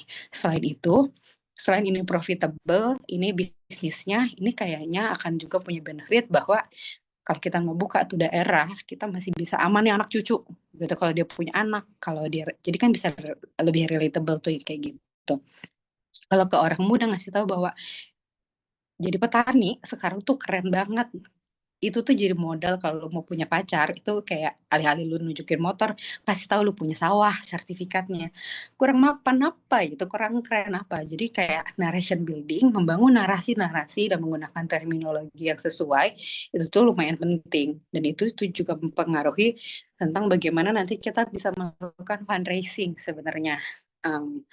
Jadi fundraising alias mencari pendanaan, kayak yang tadi Kak Elena tanyain, sebenarnya itu sangat bergantung tentang bagaimana kita melakukan pendekatan sama orang lain, termasuk dengan kayak tadi untuk meyakinkan orang mau beli, ya kita harus nggak berada di posisi yang belum juga nyamperin udah ngajak berantem, tapi nemuin titik temu gitu sebenarnya, termasuk juga untuk orang-orang yang mau ngasih pendanaan, ngasih tahu kenapa ini relevan. Kalau pertanyaan tentang apakah kita harus bergantung sama yang tadi, aku sedikit banyak sepakat sama Kak Amer. Cuman sebenarnya buat kami di LTKL tuh ada banyak batasan yang kita nggak mau pakai. Misalnya adalah kerjasama dengan sektor yang sangat ekstraktif, it's a big no. Karena kita punya line-nya aja, karena kan jelas kita lagi kerja aja visinya apa. Kita pengen kabupaten nggak tergoda lagi untuk buka bisnis tambang. Jadi kan ya janganlah gitu kita menerima sponsorship. Kita buktikan bahwa tanpa sponsorship itu ini bisa berjalan. Terus kanal kayak apa yang bisa kita pakai? Ya sebenarnya banyak. Kalau misalnya perusahaan itu kan sebenarnya balik lagi ke intensinya masing-masing ya, pasti akan ada batasan-batasannya sendiri. Misalnya penerimaan sponsorship dari industri A atau enggak dari perusahaan B, sebenarnya wajar-wajar dan sah-sah aja. Company itu punya line CSR yang bisa dimanfaatkan. Cuman batasannya adalah jangan sampai CSR-nya itu adalah cara mereka untuk greenwashing, alias kayak bilang kayak, karena kita udah sumbang, kita adalah perusahaan yang lestari. Kan nggak begono gitu. Perilakunya salah gitu. Jadi kayak harus punya batasan dan harus checking sebenarnya niat dan intensi jiwanya mau kemana nih. Apakah jangan sampai dipakai ke greenwashing. Dan di sisi lain sebenarnya udah mulai banyak sih sebenarnya alternatif buat para organisasi ini mencari pendanaan. Kayak mereka sih sekarang udah banyak nih trennya ngelakuin konsorsium alias bareng-bareng bikin proposal buat cari pendanaan ke sektor-sektor yang perusahaan-perusahaan yang sebelumnya tuh udah nggak ngelirik, tapi sekarang udah makin lirik karena sektor hijau itu semakin besar. Jadi sebenarnya nggak, kalau menurutku nggak harus bergantung kepada dana-dana sponsorship. Tapi kalau pendanaan dari sektor development ataupun internasional, ya memang masih banyak dan itu bisa dimanfaatkan. Tinggal kita pilah-pilah mana yang beneran selaras dan sumber pendanaannya pas. Kurang lebih kayak gitu sih. Ini beneran kita melihat sif-sifan antara Kak Amer jawab terus dilanjutin Kak Dinda gitu ya. Tadi Kak Amer bilang kayak harus kerjasama, oportunis, terus Kak Dinda juga tadi bilang soal ngeset batasan-batasan gitu supaya nanti ketika mau kerjasama juga meskipun oportunis tapi melibatkan semua orang tapi batasannya seperti apa. Jadi menarik banget. Ini tadi Kak Dinda juga nyinggung soal membangun narasi gitu yang sesuai. Kalau sama anak muda ya ini Kak Amer juga tadi bilang gitu ya, oh ini maharnya beras nih seumur hidup nih jadi petani keren gitu. Itu bisa jadi narasinya memang berbeda-beda. Nah, ini ada satu pertanyaan lagi Kak Amer, Kak Dinda di Slido. Kita masih punya waktu kayak sekitar 1-2 menit gitu ya untuk menjawab pertanyaan ini. Pertanyaannya aku izin bacain. Jadi bagi saya yang berprofesi wartawan, apa saja peluang bidang lingkungan yang spesifik terkait penulisan berita, lalu apa yang diperlukan untuk mempersiapkan diri. Lalu ada juga pertanyaan ini karena mirip gitu ya, bisa dijawab sekalian.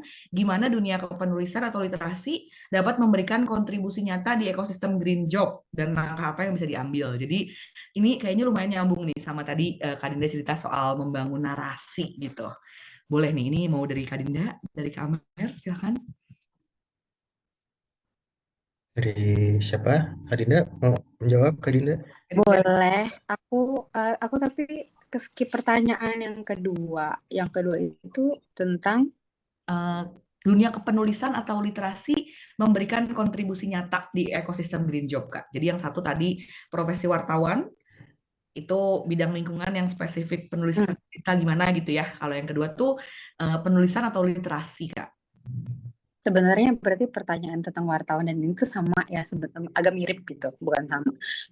Kalau kayaknya aku bisa menjawab ada dua sisi sebenarnya, tergantung kalian mau ngambil di sisi yang mana.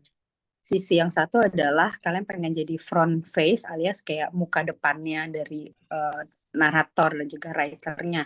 Ada banyak banget sebenarnya kanal-kanal yang bisa kalian ambil dan juga sangat membantu di sektor green jobs. Karena ibaratnya lagi kalau kita cerita dari awal kan kayak orang-orang yang bekerja di green jobs itu nggak semuanya tuh pandai dalam menarasikan dan juga bercerita. Aku pun sering banget kesulitan untuk merangkum cerita-cerita tentang kayak tadi di Sigi ada tentang sekolah dan juga komunitas adat yang terus melanjutkan warisan leluhurnya, dan juga ada kayak tadi cerita tentang likuifaksi. Perannya teman-teman yang di sektor ini yang dalam bidang jurnalisme atau penulisan itu sangat membantu dan sangat krusial untuk memastikan bahwa knowledge yang dimiliki oleh misalnya kayak tadi Mas Said sebagai kayak ranger hutan itu bisa terdokumentasi. Nah, mereka ini tidak punya kemampuan untuk menulis. Halo, maaf kelempar ya. Lempar. Iya Kak, sudah kembali. Oke, aku melanjutkan singkat aja. Lanjutkan, boleh Kak. Jadi kayak ada banyak kisah-kisah tuh yang tidak terdokumentasi atau enggak tidak terceritakan ulang. Kayak guru tadi itu dia tidak ada tuh knowledge-nya secara tertulis. Tapi kalau teman-teman wartawan atau penulis itu bisa ngebantu mereka untuk bikinin buku, itu tuh bisa jadi sesuatu narasi yang powerful karena ketika mereka sudah tiada, ada catatan tertulisnya yang bisa diwariskan. Aku sendiri tuh merasa itu menjadi salah satu proyek dan PR yang harus aku kerjakan juga karena ilmu ini tuh nantinya akan juga bermanfaat buat nanti mendorong pemerintah kabupaten untuk tahu bahwa ini ada yang terjadi di sini dan ini loh knowledge-nya segini kayaknya segini nih banyak datanya. Dan biasanya tuh kalau tanpa data dan tulisan itu misalnya pihak-pihak lain kayak yang tadi kementerian dan Pemkab susah mencernanya. Jadi kalian adalah penjembatan yang penting. Kalian adalah muka utama yang akan jadi aktor utama sih sebenarnya untuk membantu keberlanjutan ini tuh berhasil. Jadi kalian bisa jadi advokator dalam bentuk tulisan. Di sisi yang lainnya sebenarnya ada banyak banget perusahaan ataupun kayak instansi kayak kantorku yang sangat butuh banyak writer untuk bantuin kita menceritakan ulang tapi sifatnya reporting. Jadi kayak kalian ya kerjanya biasa kayak kerja kantoran untuk menuliskan report, menceritakan ulang dengan narasi yang lebih relatable buat masyarakat luas. Tapi biasanya produknya bentukannya kayak apa ya annual report ataupun untuk bantuin kita bikin presentasi dan bercerita kayak hari ini itu adalah juga salah satu yang dikerjakan dari tim-tim yang sangat pandai dan ahli banget menulis karena misalnya kayak teman-teman saksikan sekarang aku bicara itu berlatih itu kayak sudah bertahun-tahun makanya bisa bicara kayak gini tapi banyak banget yang nggak bisa bercerita dan lebih pandai berceritanya lewat tulisan jadi kayak kita bagi-bagi perannya tuh seperti itu jadi bisa front face ataupun di back end dengan proses yang kayak tadi sama-sama bercerita memastikan bahwa apa yang lagi kita jagain bisa dapat benefitnya dan kalian adalah bisa jadi aktor utama dan juga aktor yang sangat krusial gitu ngejalaninnya termasuk yang kayak Kak Amer kerjain again visual dan juga untuk merangkum data super penting karena itu membantu semua orang memahami dengan lebih baik itu ceritaku. Penting banget ya Kak, jadi membangun narasi untuk tadi berbagai kepentingan yang Kak Dinda udah ceritain. Makasih Kak Dinda, Kak Amer udah menjawab pertanyaan Sadaya gitu ya. Ini nggak kerasa kita udah hampir ada di penghujung waktu di webinar ini. Mau minta closing statement singkat nih dari Kak Dinda dan Kak Amer untuk memberikan pesan-pesan gitu ya, pesan-pesan nggak tuh, untuk rekan-rekan yang mungkin masih kuliah atau baru lulus dan pengen kerja di sektor ini gitu. Apa sih Kak yang perlu disiapkan dari sekarang? Mungkin dari aku kali ya. Boleh Kak? Kalau misalnya memang mau fokus di sektor ini, di isu ini, harus banget familiarisasi diri dengan isu-isunya gitu. Jadi update berita-beritanya, bahkan istilah-istilahnya kan banyak banget tuh, saya aja nggak hafal gitu, tukar-tukar kadang-kadang. Sama memang harus rajin baca sih dan update gitu. Kadang isu yang sekarang kita baca gitu, 3 tahun lagi mungkin udah nggak relevan, udah sangat evolve dan berubah gitu cara pandangnya gitu. Bisa jadi nanti mungkin udah nggak ada atau malah tambah parah gitu ya. Jadi memang harus update banget gitu. Jadi kita nggak bisa, kita belajar sekarang, terus nanti 3 tahun lagi kita udah jadi expert, kita nggak belajar lagi tuh nggak bisa. Gitu. Jadi memang harus terus belajar sih. Itu sih. Thank you Kak Mer. Jadi familiarisasi isu dan itu nggak akan berhenti dilakukan gitu ya Kak. Sampai nanti udah kerja pun. Thank you. Kalau dari Kak Dinda, apa nih Kak yang harus disiapin nih sama Sadaya semuanya? Yang harus disiapin, setuju sama Kak Amer sih untuk terus baca dan di luar situ sih sebenarnya menurutku ini mungkin agak berat tapi untuk gali lagi sebenarnya intensi dan juga ketertarikan kita tuh sebenarnya apa, cari tahu sebenarnya di sana. Karena passion itu kayak jiwa dan panggilan itu tuh sangat mempengaruhi sebenarnya kita tuh nanti kerjanya nyamannya ada di mana. Karena kerja di manapun kalau ternyata panggilannya di mana itu suka nggak akan ngasih kita kekuatan lebih untuk ngelewatin proses-proses susah gitu. Jadi cari tahu panggilannya apa. Kalau ternyata panggilannya di dunia green jobs, ya tadi kayak lakuin apa yang Kak Amer sarankan. Cari tahu isunya sebenarnya apa, dan cari tahu kamu pengen kontribusinya di titik mana, karena ada banyak banget titik yang bisa diisi. Oke, jadi ini lagi-lagi kita melihat ketersinambungan antara Kak Amer dan Kak Dinda. Jadi sambil terus-menerus belajar, dan belajarnya tuh nggak akan pernah berhenti. Jadi emang harus punya passion gitu ya Kak, untuk melakukan si belajar terusnya itu, dan belajar terusnya nanti bisa jadi juga nggak mudah gitu. Jadi terima kasih banyak Kak Amer, Kak Dinda, pesan-pesannya dan insight-nya gitu ya sepanjang tadi kita ngobrol-ngobrol. Sekarang mau lagi-lagi memberikan kesempatan kepada sadaya semuanya untuk berbagi gitu, kayak apa sih insight yang didapat dari diskusi tadi bersama dengan Kak Dinda dan Kak Amer. Boleh ditulis gitu di kolom chat. Nah, jadi bisa berbagi dua hal gitu ya sadaya. Yang pertama, insight apa yang didapat dari diskusi tadi. Yang kedua, satu hal, boleh skill, boleh mindset, boleh hal lainnya yang sadaya rasa perlu disiapkan lebih baik untuk nantinya bisa bekerja, bisa siap bekerja di bidang green jobs. Dan kalau udah kebayang, boleh ditulis juga gitu, gimana menyiapkannya. Boleh nggak sadaya berbagi di kolom chat, biar kita bisa saling belajar gitu ya satu sama lain. Aku boleh akan kasih waktu sadaya untuk berpikir dulu sambil ngetik dalam waktu 1 menit. Singkat ya, boleh di-share insight-nya sadaya, silahkan. Diketik gitu ya, boleh share aja. Sama selain insight, mau share juga skill atau mindset yang mau disiapkan nih. Kira-kira abis ini pengen belajar apa? Atau tadi pengen melakukan, kalau Kak Dinda tadi sarannya melakukan refleksi gitu ya, atau kayak bertanya lagi sama diri sendiri, sebenarnya saya minatnya di mana gitu. Oh, ada KBW dari Denpasar nih, insight-nya kolaborasi penting, ini PR bersama. Wah, thank you catatannya KBW. Masih ditunggu dari sadaya yang lain. Silakan Kak. Oke, terima kasih untuk waktunya. Saya mungkin saya tertarik di sini karena saya bicara kolaborasi, saya sudah melakukan kolaborasi tapi di area yang sedikit berbeda. Kok ini kan bicara green ya, bumi. Saya kan lebih ke pendidikan karakter sebetulnya, tapi tadi saya sempat tulis di atas, itu kelihatannya sangat bersinggungan sebetulnya, karena kita butuh tadi Mbak Dinda ya, ngomong masalah ini ya, passion ya, itu penting banget ya, saya kira. Saya lagi coba cari bagaimana, karena yang sekarang saya kembangkan sebetulnya akhirnya pendidikan karakter kan nggak cuma masalah kita di sekolah, di lingkungan tuh ngajarin orang baik gimana, jujur gimana, tapi kan implementnya dan kemudian juga kaitannya sama lingkungan juga akhirnya. Lingkungan juga membentuk itu juga, dan saya pikir sekarang saya melihat ini mungkin bisa jadi sinergi yang menarik karena saya sekarang mengembangkan pendidikan karakter melalui berkebun. Bercocok tanam itu ada pendidikan karakter di situ. Dan ini sangat erat di sini.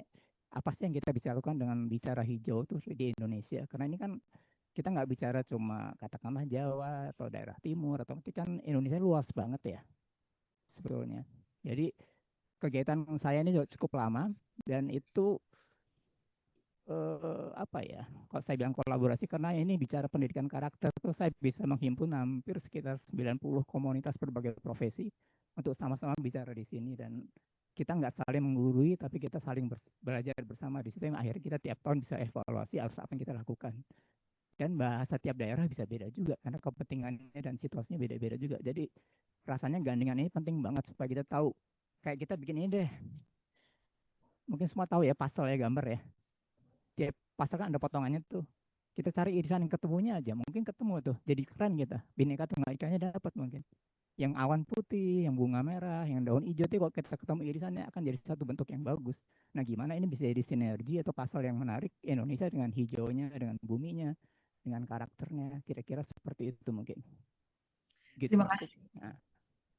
Terima kasih KBW. Jadi kolaborasinya ternyata dipertegas lagi, memang beneran bisa lintas sektor banget gitu ya, gimana pendidikan karakter tuh tadi kalau bahasanya KBW bisa punya puzzle-nya dan menghubungkannya gimana.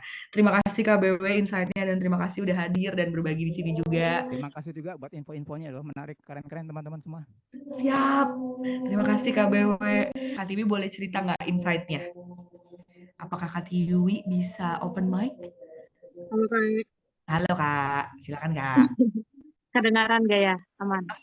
Ya, insight yang didapat itu tadi sih, ternyata green job itu luas banget cakupannya, Misalnya tadi lihat Kak Amer kan latar belakangnya art director gitu. Oh, ternyata ada kaitannya gitu loh dengan Green Jobs gitu.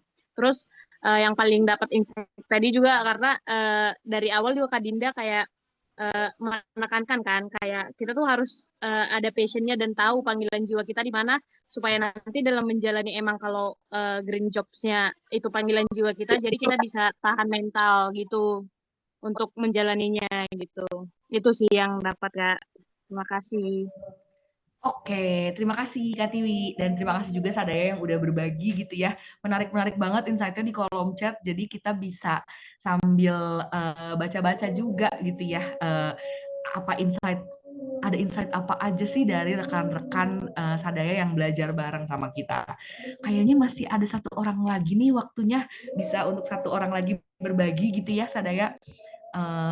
Coba kita sambil baca-baca. Tapi kakak-kakak yang misalnya udah menulis maupun belum menulis tapi pengen berbagi secara langsung, boleh raise hand juga sambil aku juga menengok ke kolom chat ya. Atau ada juga Kak Jasmine nih. Ini perlu skill apa yang mau dikembangkan, Kak Jasmine? Apakah mau berbagi nih biar siapa tahu bisa menginspirasi rekan-rekan yang hadir, Sadaya semua di sini? Ya, halo, selamat siang semuanya. Halo Kak, silakan.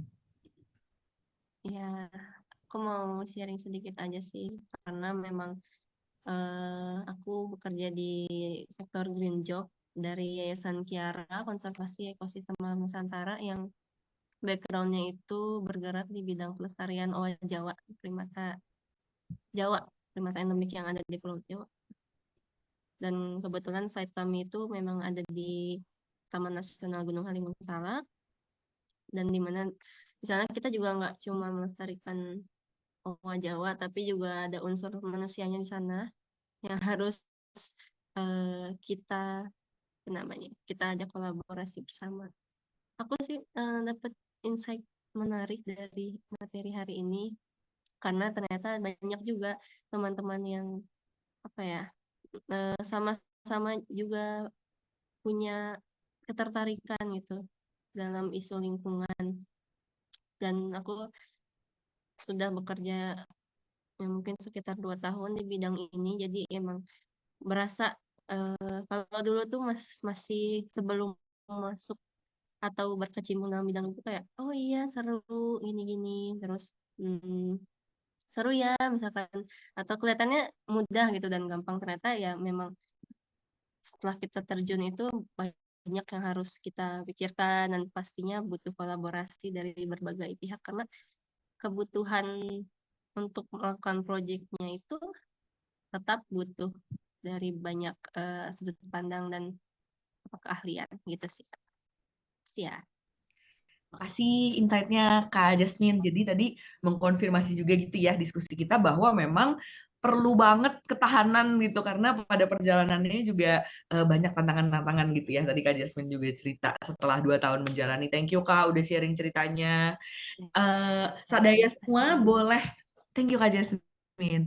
Sadaya semua boleh melanjutkan gitu ya kalau misalnya mau berbagi refleksinya di kolom chat, mau bacain juga nih refleksinya dari rekan-rekan, seru-seru banget gitu, boleh di-scroll dan dibacain. Terima kasih banyak untuk sesi diskusinya. Aku akan kembalikan ke Kak Ikram nih untuk pengumuman-pengumuman selanjutnya yang juga kayaknya ditunggu-tunggu sama Sadaya nih. Silahkan Kak Ikram. Terima kasih Kak Putri atas linknya. Jadi Sadaya semuanya, kakak-kakak bisa mengisi formnya, umpan baliknya di link yang di-share Kak Putri di chat box. Terima kasih Sadaya semuanya. Nah, ini dia yang mungkin lebih ditunggu-tunggu daripada door prize ya. Mari bergabung bersama LTKL seperti yang tadi sudah disampaikan oleh Kak Dinda. Di sini ada beberapa posisi untuk kakak-kakak semuanya. Ada Work Management Coordinator, Membership Governance Coordinator, Collective Outreach Manager, Project Manager, OD atau Organization Development Spesialis untuk Sekretariat LTKL, yang mana deadline-nya itu sampai tanggal 31 Oktober 2025. Jadi mungkin Sadaya semuanya bisa di screenshot dulu atau nanti dari tim kami juga akan share terkait kesempatan bergabung bersama LTKL ini. Jadi silakan kakak-kakak semuanya. Ada yang sudah submit langsung nih. Oke deh. Semoga bisa berkontribusi nyata ya untuk bumi kita tercinta. Oke, ini dia. Sesi yang ditunggu-tunggu, seperti yang sudah dijelaskan Kak Andi di awal tadi, bahwasanya sadaya yang sudah berseluncur, sadaya yang sudah mencoba login ke Akademi Sadaya, itu berhak mendapatkan door prize di ruang interaksi Akademi Sadaya. Oke, aku sudah mendapatkan listnya dari Kak Andi. Yang pertama ada siapa? Eng.